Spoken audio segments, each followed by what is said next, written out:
What's up, sons? It's Blind Rod with Tech once again, and I have yet another mining video. Today we're going to be talking about how to mine Ethereum on Windows 10 for the year 2021. Start the new year off right and start earning some Ethereum with that computer hardware you have laying around. While it's not gaming or in production, you might as well make some money, right? Without further ado, let's get into it. First things first, you're going to want to download Brave. Not really. You can use any Chromium-based browser. This includes Microsoft Edge, Brave, of course, and then, of course, Chrome. Now, here's the thing. Brave is built on the blockchain. You can also earn BAT token while using Brave, and then you can use that token to trade out for some real-world money.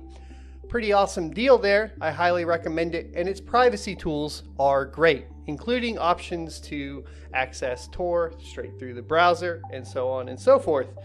Anyways, link will be down in the description. Check it out. It does work with all of your Chrome plugins, and the plugin we're going to be taking a look at today is going to be MetaMask. So every miner needs a wallet to store their currency. The reason I recommend MetaMask or mining to MetaMask right now is because once you get a payout, you will essentially want to go ahead and start utilizing the Ethereum that you have to make even more money. You can do this in MetaMask and Uniswap very easily. So I think it's a good step. And when you guys are ready to start learning about Uniswap and adding liquidity to tokens, let me know in the comment section below. The first thing you're going to do is just go to metamask.io and click the install MetaMask for Chrome. Alternatively, you can go straight to the MetaMask plugin page in the Chrome web store. Once there, you're going to click the Add to Brave button, or Add to Chrome if you're in Chrome, or Add to Edge if you're in Edge, and click Add Extension.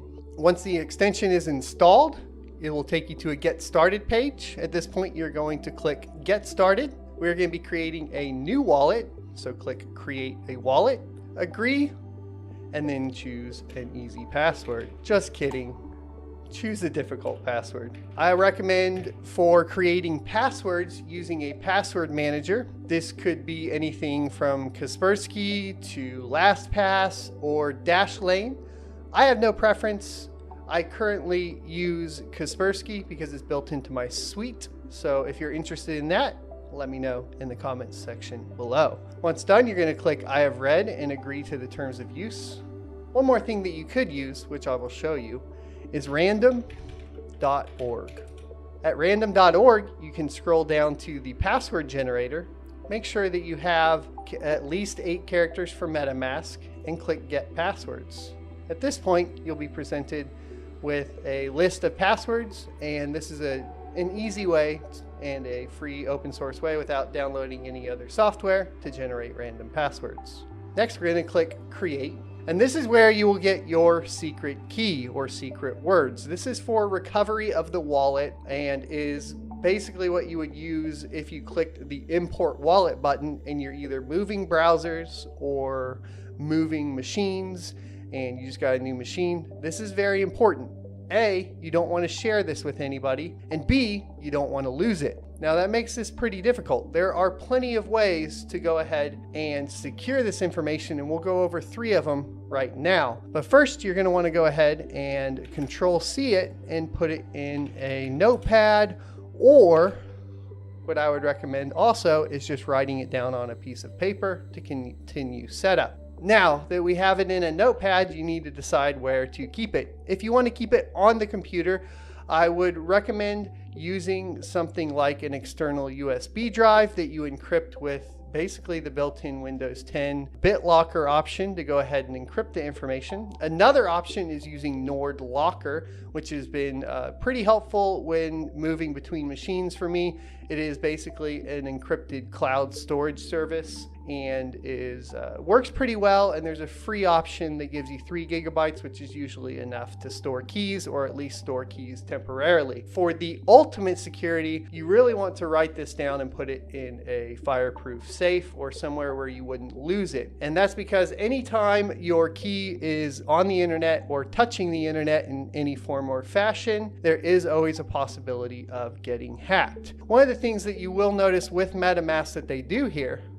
is when you're recovering, you don't actually type the words out. The reasoning for this is to prevent people from gaining your information through software known as keyloggers. So to confirm the secret backup, you'll see we actually just click the buttons for the words. So we have river, and you want to do it in order: cupboard, knock, certain, hope, loud, melt, vehicle, cash, boss, head, and silver.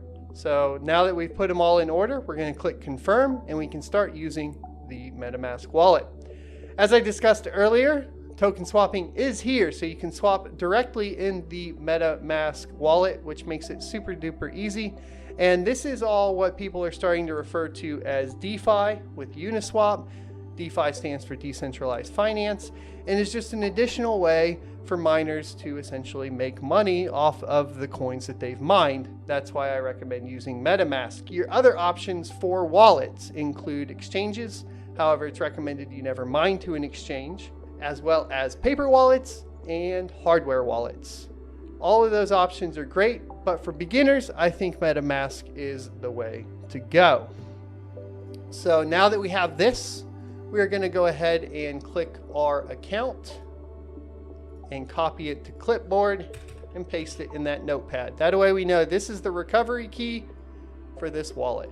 This is your public wallet address, and it's okay for the wallet address to be exposed to the outside world because it's how you accept and send payments. Will all be tied to this address. The next step is going to be downloading the miner.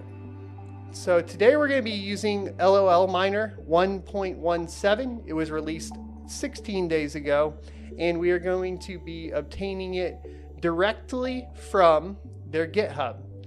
There are a lot of different phishing websites, as well as a lot of different issues when trying to search for a miner in Google or even DuckDuckGo, where you could download something malicious. And this is important because you need to keep in mind that all miners are considered malicious to some extent by every antivirus solution, which means you will have to make an exception. So you want to be very, very certain that you're downloading from a safe website, because you will have to allow it through, of course, your firewalls, as well as through the browsers, so on and so forth. Brave browser is a little bit easier. Chrome will try to block it, so will Edge. So if you want to avoid that, I don't find that the Brave browser blocks it quite as often, because obviously it's built on blockchain. So we're going to scroll down, and we are looking for the LOL Miner v1.17 win64.zip, and we're going to start downloading. Once downloaded, we're going to click the little up arrow and click show in folder. At this point, we can go ahead and extract it. I would recommend putting it somewhere that you want to access it from. I personally usually put it on a secondary drive called games under my miners folder, but for today we're just going to extract it in the downloads folder. So you will right click and say extract all if you're using the built-in Windows 10 decompression tool, or you can use 7-zip or WinRAR.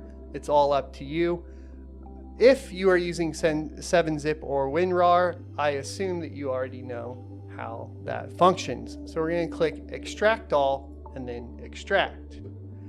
At this point, we will have all the files to start mining. There are some pre-configured batch files here, and they are preceded by .bat. If you do not see the .bat or the .text, these are known as file extensions, and you will need to go into your folder options to be able to see them, and this will be important later on. So what you'll want to do is go down to your Cortana search bar and search for File Explorer Options. Once you have that, you'll click the View tab. And then down here, you want to uncheck the box for Hide Extensions for Known File Types. Because essentially, if we have it like that, this is probably what it looks like if you haven't already done this before. And yeah, I know. And there's my antivirus. So you see here that we basically have no file extensions. So if we wanted to create our own batch file, it would be a little bit more difficult. This just makes it clear. Uncheck it, click apply, and then you should see all of your file extensions. So now that we have our batch files, we need to go ahead and obtain the rest of the information to configure the files. We'll be doing that by heading over to our favorite mining pool, ethermine.org. The mining pool is up to you. There are many different options, and depending on your region, you may want to choose one that is closer to you. That being said, Ethermine is most popular in the US, but does have international options as well. And then, of course, in China, you have things like Spark Pool, which would be the next largest one. And we will go over specific pools and maybe do pool reviews later on. If you're interested, let me know once again in the comment section below. So at this point, you'll just want to click the little menu button up in the top left and click the Start Mining option.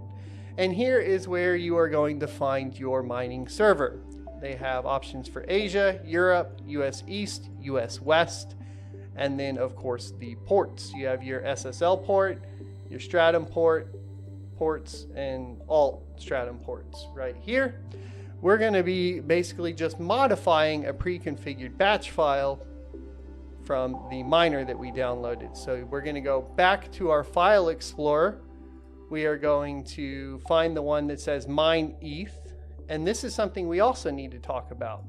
Okay, so like I said, this is something we need to talk about.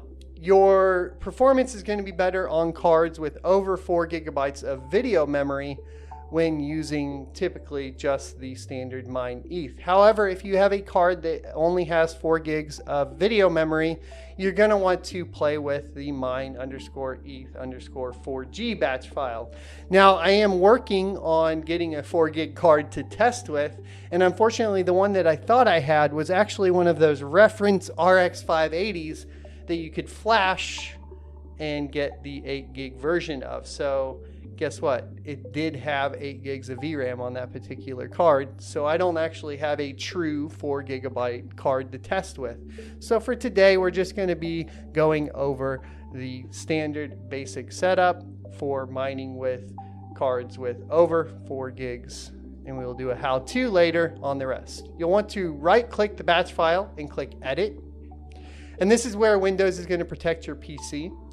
So you'll have to click More Info and click Run Anyway. This is why we spoke about the importance of downloading it from the official GitHub as opposed to other sources, because you are going to have to add an exception to Windows. So we're going to click Run Anyway, and then here is our configuration file. As you can see, we have our set pool, and this is where we input the information from Ethermine. For us today, we're going to be using US1. So you'll go over to the pool, click Control-C, highlight the pool, and do Control-V.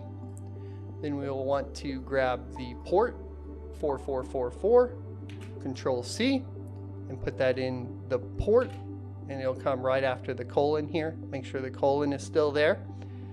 And then we have our wallet address. Going back to our public wallet address, over here, we're going to highlight it and do Control-C, and then come back over here and do Control-V. Now we have our wallet address and the pool set. We're going to click File and Save. Once we've done that, we can go back to the folder and double click the batch file to start the miner.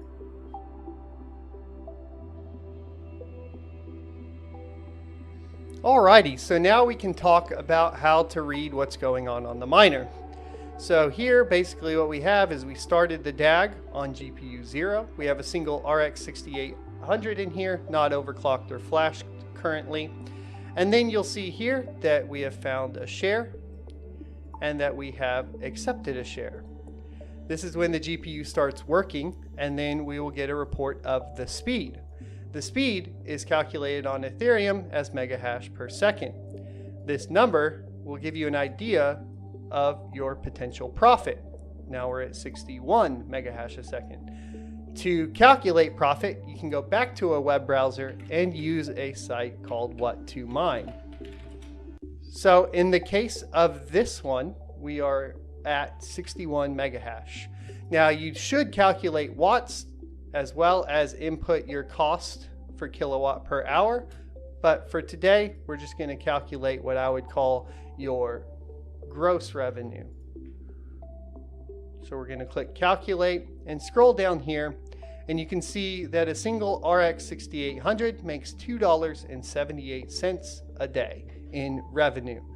So now that we have the miner running, we know what our projected revenue will be. We will let the miner run for a little bit, and then we will come back and make sure it is actually mining to the pool, and we'll go over how to read the pool. Okie dokie, so let's go over reading the pool. Head back over to ethermine.org. Make sure you go to the home tab and scroll down to find the option for to search your Ethereum miner address.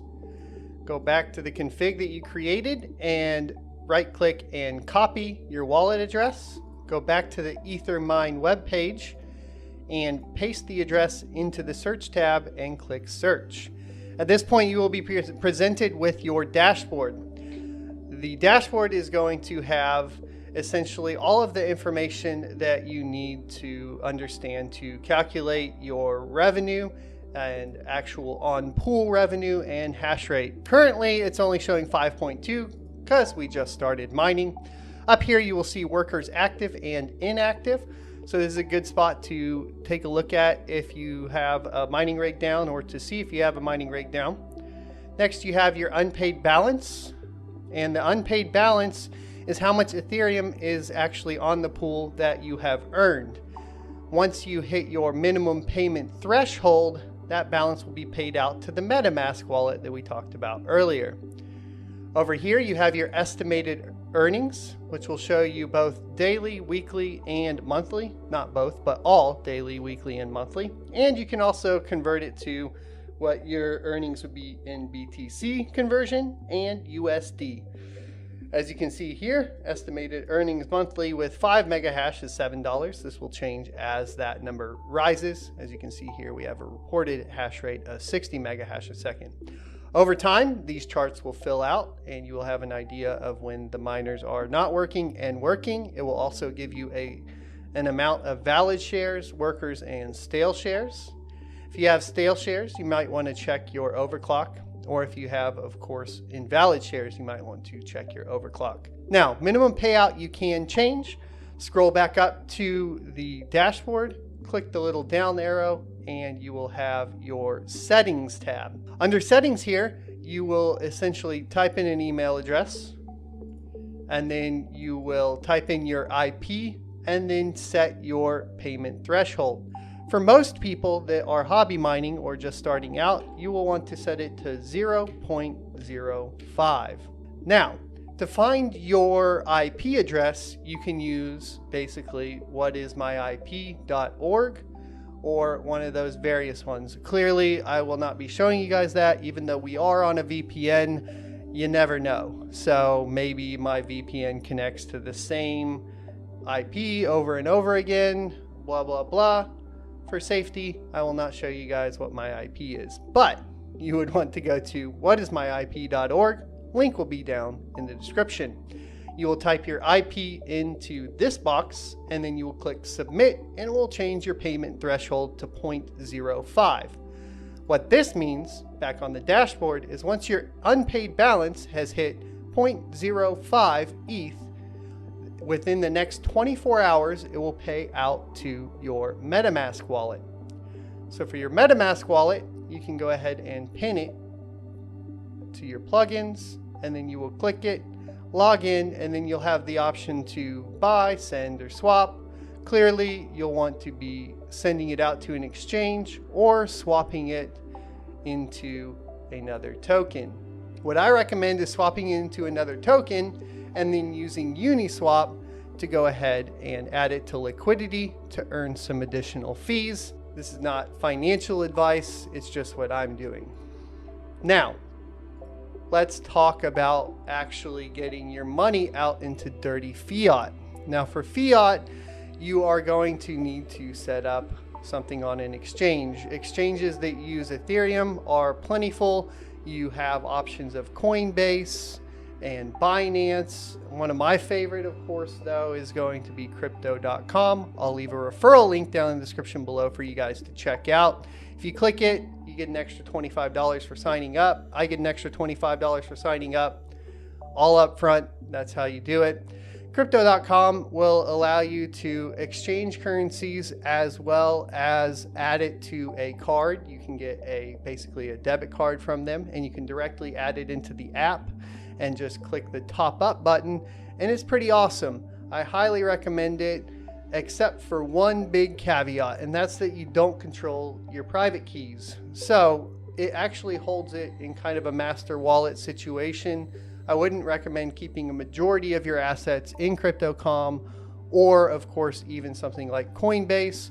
Personally, I would feel better with MetaMask, a hardware wallet, or, of course, an offline wallet all the way. So hardware wallet options are things like the Ledger and, of course, Trezor. We can cover those in another video, and let me know in the description below, out of all the videos we've mentioned, which would be most helpful for you. Thanks everybody for watching. I hope this video was helpful. If it was, leave a like, comment, and subscribe down below. And as always, I'll see you next Tuesday.